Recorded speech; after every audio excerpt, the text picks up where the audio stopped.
রেডিওটা বাজছে সুরে, গল্প আসছে শনিবার করে। নমস্কার, আমরা গপ্পের রেডিও। বিভিন্ন স্বাদের গল্পের সম্ভার নিয়ে আমরা আসি প্রতি শনিবার। আজ আপনাদের জন্য বিভূতিভূষণ বন্দ্যোপাধ্যায়ের ভয় সমগ্র থেকে নেওয়া বউচণ্ডীর মার। বিভূতিভূষণ বন্দ্যোপাধ্যায় জন্মেছিলেন 1894 সালে 12 সেপ্টেম্বর।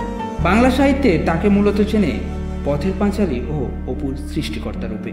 পথের পাঁচালী ছাড়াও তার বিখ্যাত উপন্যাসগুলির মধ্যে রয়েছে অপরাজিত, আরণ্য ও আদর্শ হিন্দুর হোটেল। এছাড়াও ছোট গল্পের মধ্যে রয়েছে একটি ভিন্ন স্বাদের মজার গল্প বাক্সবদল এবং কিশোরদের জন্য লেখা চাঁদের পাহাড় আজও সমাজের সম্মান নিয়ে সমাদৃত। 1950 সালে 1 নভেম্বর মাত্র 55 বছর বয়সে তার মৃত্যু হয়। গল্প পাঠে ও গল্পের সূত্রধার আমি অয়ন। শুরু হচ্ছে বিভূতিভূষণ বন্দ্যোপাধ্যায়ের বউচণ্ডীর মার।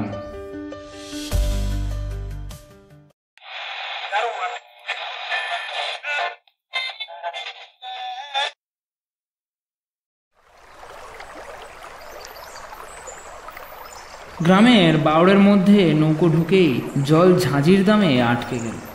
কানুনগো হেমনবাবু বললেন, বাবলা গাছটার গায়ে কাঠি জড়িয়ে বেঁধে নাও।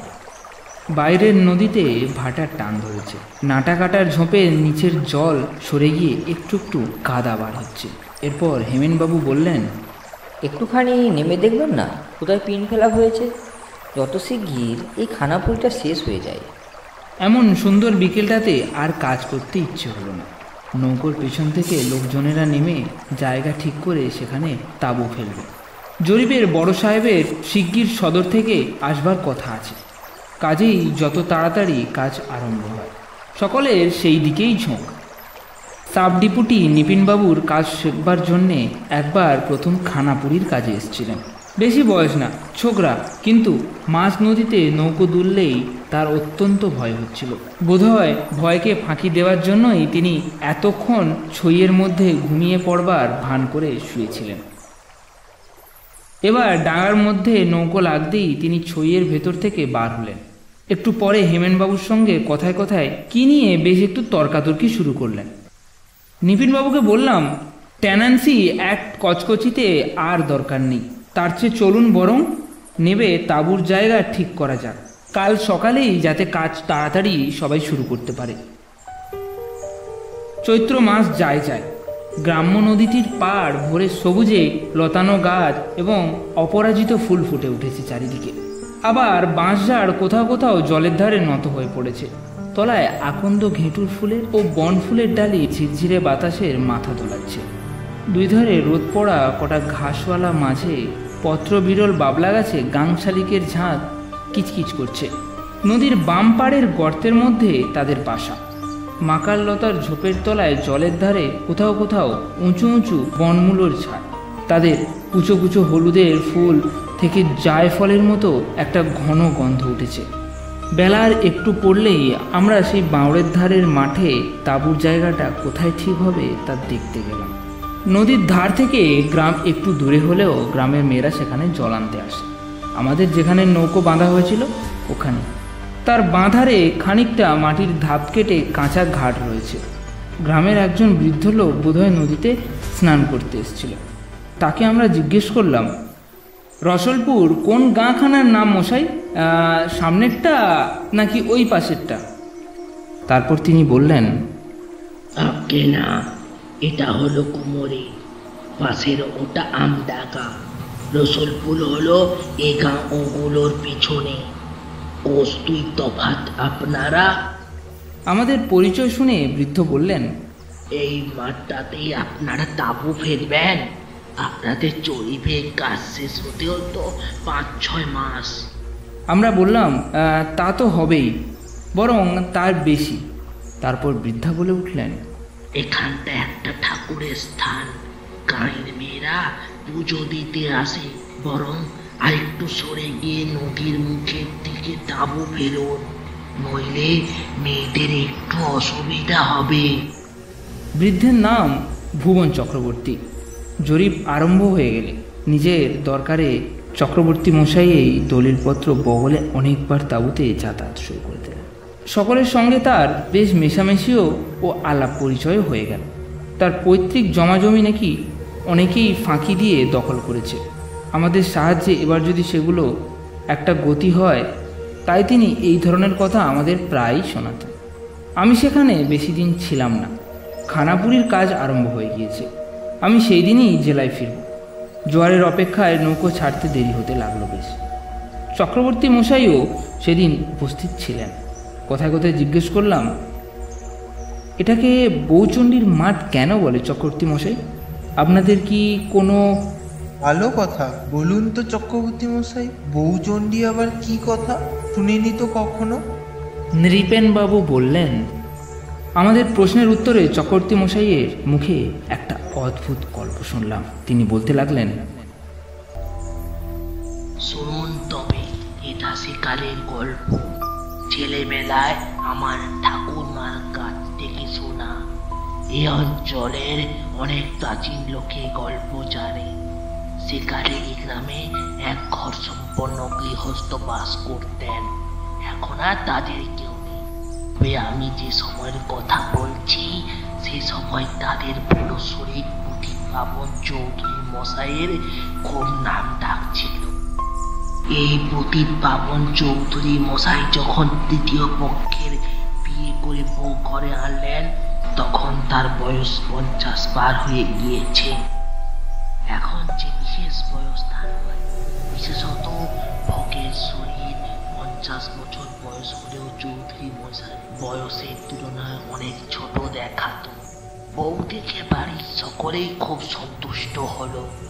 তৃতীয় পক্ষের বউ বলে চৌধুরী মশাই একটু তাগরনি দেখে বিয়ে করেছিলেন। নতুন বউয়ের বয়স ছিল প্রায় 17-র কাছাকাছি। বউয়ের মুখের গড়নটি বড় সুন্দর। মুখের ছাঁচ যেন হরতনের টেক্কাটির মতো। চোখ দুটি বেশ ডাগর। ভাষা ভাষা মুখে, চোখে ভারী একটা শান্ত ভাব। নতুন বউয়ের কাজকর্ম আর ধীর শান্ত ভাব থেকে পাড়ার লোকে বললেই এরকম বউ এই গায়ে আর আসেনি। সে মাটির দিকে চোখ রেখে ছাড়া কথা বলে না।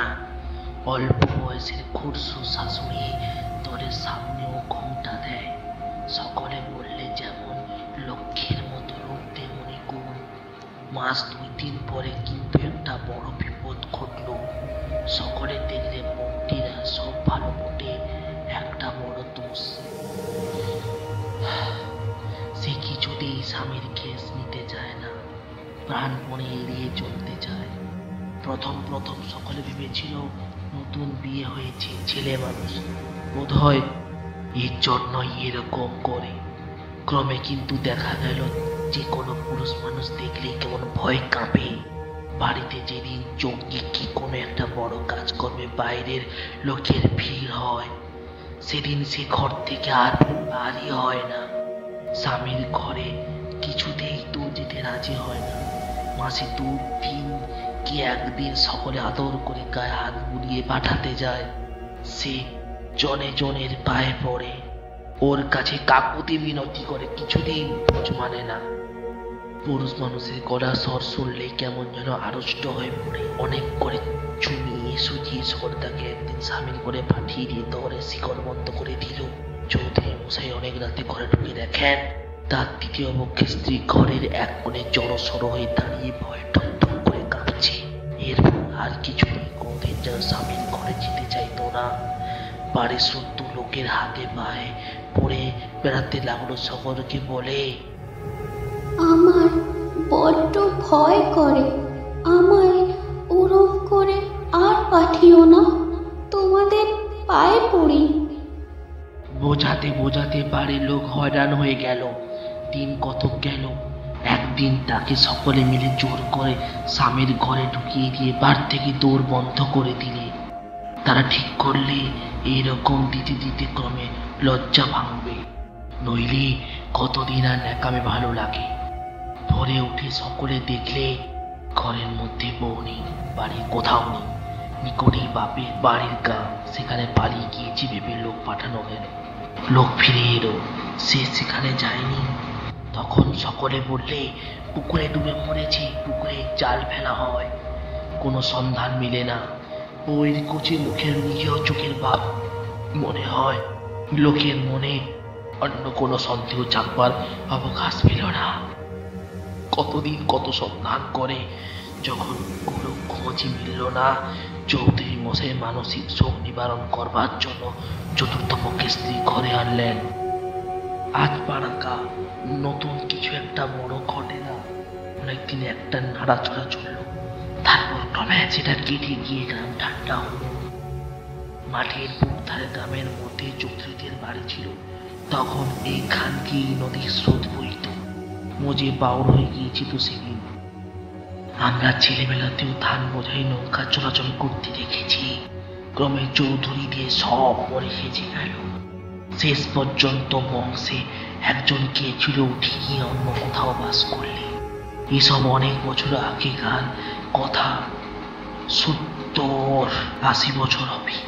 সেই থেকে কিন্তু আজ পর্যন্ত এইসব মাঠে বড় একটা অদ্ভুত ব্যাপার ঘটে শোনা যায়।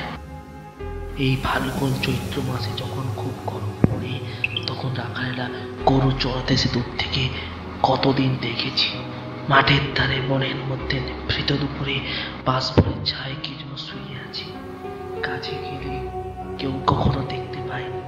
কতদিন সন্ধ্যার সময় তারা গরুর দল নিয়ে গ্রামের মধ্যে যেতে যেতে শুনেছি।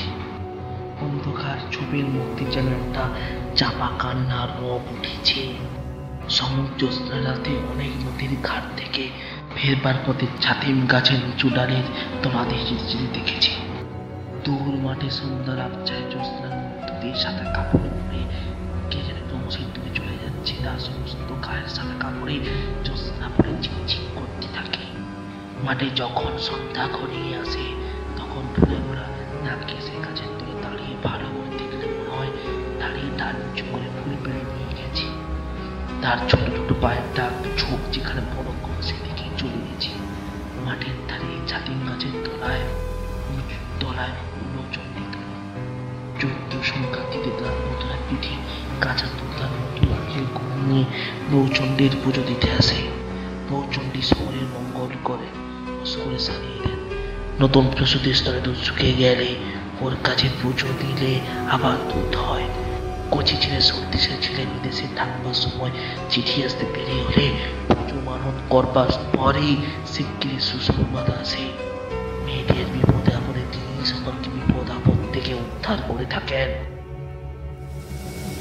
চক্রবর্তী মশাইয়ের গল্প শেষ হলো। তারপর আরও নানান কথাবার্তার পর তিনি আরও সকালে উঠে চলে গেলেন। বেলা বেশ পড়ে এসছে। সন্ধ্যার বাতাসে ছাতিম বনে সুরসুর শব্দও হচ্ছে। গ্রামের মাঠটা অনেক দূর পর্যন্ত উঁচু নিচু ঢিপি আর ঘেটু ফুলের বনে একেবারে।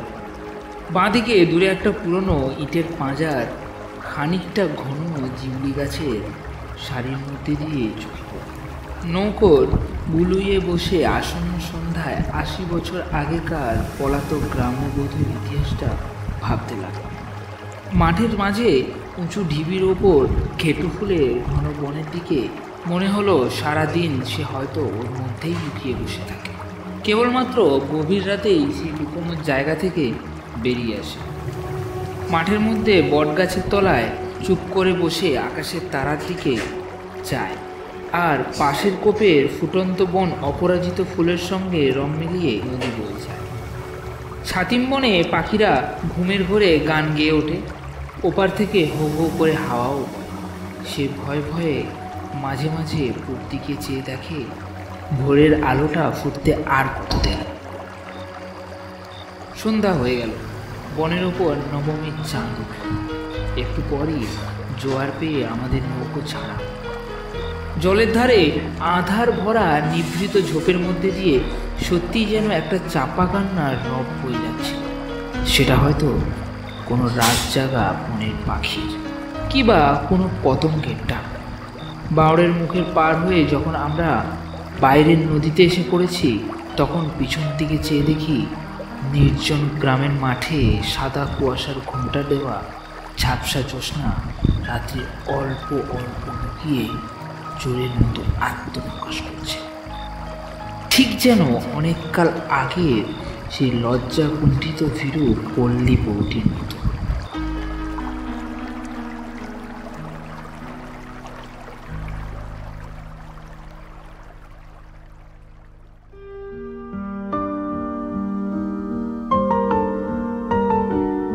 শুনছিলেন বিভূতিভূষণ বন্দ্যোপাধ্যায়ের লেখা বউচণ্ডীর মার। গল্প পাঠে আমি অয়ন, হেমেনবাবুর চরিত্রে কৃষ্ণ, বৃদ্ধর চরিত্রে সূর্য, নৃপেনবাবুর চরিত্রে আকাশ, স্ত্রীলোকের চরিত্রে মৌবনী, আবহ সঙ্গীতে শঙ্খ ও সূর্য, পোস্টার ডিজাইনে আমি অয়ন ও সৌম্য, পর্ব পরিচালনায় টিম গপ্পের রেডিও। পরবর্তী পর্বে আবারও একটি গল্প নিয়ে হাজির হবে টিম গপ্পের রেডিও।